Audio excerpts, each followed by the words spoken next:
Hello, अस्सलाम वालेकुम guys. तो कैसे हैं सभी आप लोग।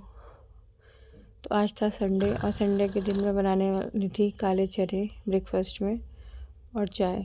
बहुत सिंपल सा रखा था हम लोगों ने, क्योंकि सुबह सुबह हम लोगों को कहीं जाना था संडे के दिन। और ये चाय बनाते बनाते मेरा दूध उबल गया था। उसके बाद मैंने जल्दी से चूल्हा साफ़ किया। और आज हमारी आंटी आने वाली नहीं थी, तो सारे काम हम लोगों को खुद ही करने थे। तो बस जल्दी जल्दी किचन साफ़ कर रही थी, क्योंकि झाड़ू पोछा सब खुद करना था। उसके बाद पूरा स्लैब साफ़ किया। करने के बाद बहुत सारे बर्तन थे, वो धोए।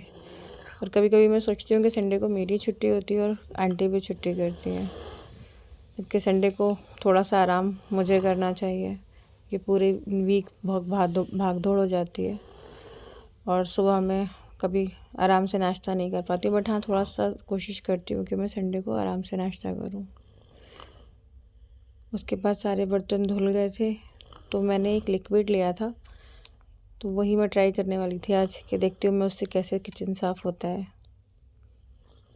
उसके बाद ये मैं एयर ट्रैकिंग जो ट्राइपॉड होता है वो ट्राई कर रही थी, देख रही थी कि कैसे ट्राई करता है, वो रिकॉर्ड कैसे करता है।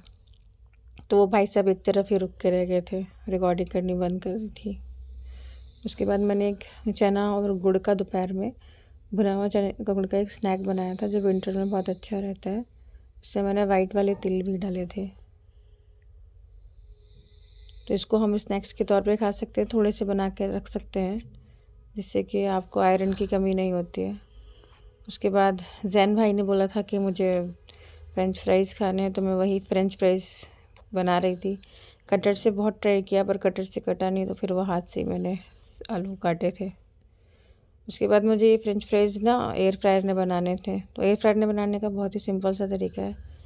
काटो, धो, थोड़ा सा ऑयल लगाओ और 15 से 20 मिनट के लिए इसको 180 डिग्री पर रख दो, और बहुत अच्छे फ्रेंच फ्राइज़ बनके तैयार होते हैं।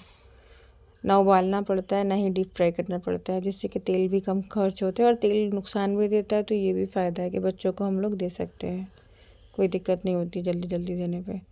तो मैंने इसका टाइमर सेट कर दिया था। और उसके बाद में थोड़े से एप्पल काटे थे जैन के लिए, और वही उसका प्लेटर तैयार किया था। उसके बाद मैंने जो लिक्विड लिया था वो मैं ट्राई कर रही थी, कि देखती हूँ कि ये साफ़ होता है या नहीं होता है। तो ये वाकई में साफ़ हो गया था। तो उसके बाद फिर दोपहर को दोबारा से मैं चाय बना रही थी, क्योंकि मेरी मम्मी आई थी और चाय बनाते नाश्ता उनके लिए लगा रही थी। बस ऐसी ही शाम हो गई थी और संडे ख़त्म हो गया था। तो मिलते हैं अगले व्लॉग में। बाय।